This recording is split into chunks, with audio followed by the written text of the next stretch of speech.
शहीद आजम भगत सिंह का खून लगा है। इस देश को आजाद कराने में भगत सिंह, चंद्रशेखर आजाद, टैगोर, गांधी, पटेल, नेहरू, अशफाक उल्लाह खान, गनी गफ्फार, झांसी की रानी अहिल्याबाई, अवंतीबाई का खून लगा है। इस देश को आजाद कराने में आज मौजूदा सरकार में एक भी व्यक्ति ये बता दे कि मेरे बुजुर्गों ने देश को आजाद कराया, बता नहीं सकता कोई भी व्यक्ति। चंद लोग होंगे इस मौजूदा सरकार में जिनके बुजुर्गों ने देश को आजाद कराया होगा और वो बोलते नहीं है, वो चुप हो जाते हैं अपनी कुर्सी के चक्कर में। 12 महिला इस हिंदुस्तान के अंदर मंत्रिमंडल में बैठी हुई है, कोई महिला बोलने के लिए तैयार नहीं है। इसीलिए आप बदलिए सरकार को। अगर आप अपनी वोट बांटेंगे ना तो फिर फायदा हो जाएगा भारतीय जनता पार्टी को। ये आप ध्यान रखिएगा, तब तक आप अपना ख्याल रखिएगा। अच्छा ये बताइए मुझे यहाँ कौन कौन दोबारा बुलाना चाहते हैं? एक आध ऐसा भी बता दो जो नहीं बुलाना चाहता। और मैं आपसे वादा करके जाती हूँ इस बात के लिए देश आपका धन्यवाद करने इसी धरती पर आऊंगी, इसी जगह आऊंगी। अब फिर वही एक मंच लगेगा, मैं जानती हूँ पूरा पंडाल भरा हुआ है। बहुत बारिश में आपका इंतजार भी किया है क्योंकि सड़कें बहुत खराब है।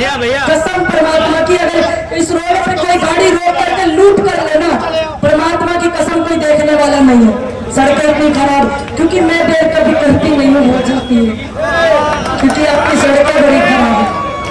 और इस भारत में आप हो, इस भारत में आप सांस लेना चाहते हो, इस भारत की मिट्टी को सूंघना चाहते हो, महसूस करना चाहते हो, तो एक बात याद रखना, आपके कर्म और आपके काम ही बता देंगे इस बात के लिए कि आप हिंदुस्तान से कितना प्रेम करते हो। और इसको सजाना, बटोरना सिर्फ अकेले पूरन पंडित की जिम्मेदारी नहीं है, आप लोगों की भी जिम्मेदारी है। क्या आप लोग अपनी जिम्मेदारी को समझते हैं या नहीं? समझते हैं ना? तो फिर आप अपने वोटों को मत बांटिएगा।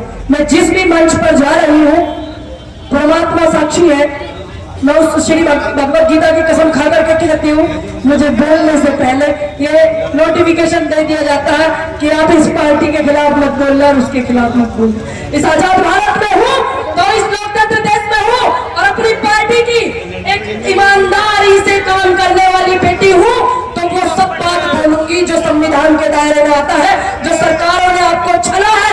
एनडी तिवारी जी को राष्ट्र मुख्यमंत्री आपने बनाया उत्तर प्रदेश के, जितनी भी सुविधाएं है ना ये उन्हीं के जमाने की थी। चाहे वो प्राइमरी स्कूल हो, चाहे वो स्वास्थ्य सुविधाएं हो, चाहे वो कोई भी सुविधाएं हो, चाहे वो पेंशन काटी हुई हो हमारे उत्तर प्रदेश के पुलिस वाले भाइयों की जो इनको नहीं मिलती है, 50 साल 40 साल नौकरी करके बाद में इनको नहीं देते हैं। हमें दुख लगता है इस बात का बावजूद, ईमानदारी से बोल रही हूँ, मेरे घर में भी पुलिस वाले बहुत हैं।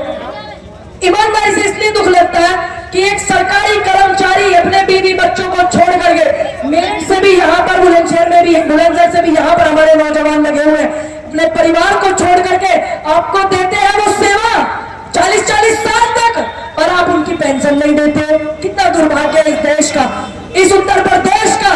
और एक सांसद और एक विधायक एक बार अगर बन जाते हैं, चाहे वो 4 दिन के लिए बन जाए, उनकी पेंशन है 8-8, अगर वो 4 बार बनेगा तो 4 बार की पेंशन है, 8 बार बनेगा तो 8 बार की पेंशन है। और इतनी सारी भीड़ में कह रही हूँ इस बात को, अगर किसी को भी कोई सवाल पूछना है तो कहती हूँ चैलेंज के साथ आ जाए, आ जाओ, ठीक है? क्योंकि कांग्रेस की वो कार्यकर्ता हूँ। और सबसे बड़ी बात ध्यान रखना, इस देश की सबसे बड़ी जात बरादरी से आती हूँ, किसानों की जात से आती हूँ, हर तोड़ है मेरे पास हर बात का, ये भूलना मत। मैं मानती हूँ कि आप नौजवान हैं हिंदुस्तान के, और मैं पुनः धन्यवाद करती हूँ यहाँ पर कांग्रेस की समस्त टीम का। मैं बार बार यही बोलूंगी आपको, अगर आपने अपना वोट बांटा, अपने रिश्तेदारों के चक्कर में कांग्रेस को वोट नहीं दिया, उसका सीधा सीधा फायदा भाजपा को होगा। ये आप तय करेंगे कि उत्तर प्रदेश में भाजपा की सरकार ने कितने माहौल बनाए हुए हैं, आप उस माहौल को सुधारेंगे या नहीं। अकेले इतनी दूर से चल करके मेरी जिम्मेदारी नहीं, जितनी जिम्मेदारी मेरी है मैं बखूबी निभाती हूँ।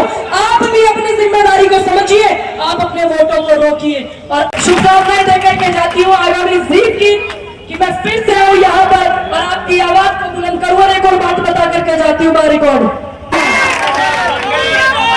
मैं अच्छे से जानती हूँ कि आपके समाज का अच्छे से कांग्रेस के प्रति रुझाव है, क्योंकि आप भी ठगे हुए हैं। बातें उनकी मत सुनिए, उनकी बातें ठग लेंगे। है कि नहीं?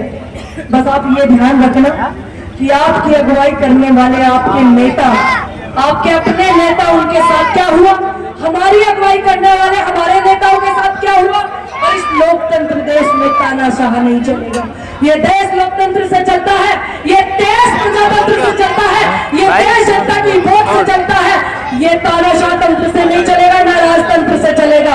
और इसकी सबसे बड़ी जो जीत होगी लोकतंत्र की, संविधान की जो जीत होगी, प्रत्याशी को मैं पुनः धन्यवाद करती हूँ यहाँ की समाज जनता का और एक एक कांग्रेस के कार्यकर्ता का। और यहाँ पर जितनी भी व्यवस्थाएं हमारे प्रशासन के भाइयों ने की हुई, मैं उनका भी धन्यवाद करती हूँ। जय जवान, जय जवान, भारत माता की, भारत माता की, जय हिंद, जय हिंद, जय हिंद।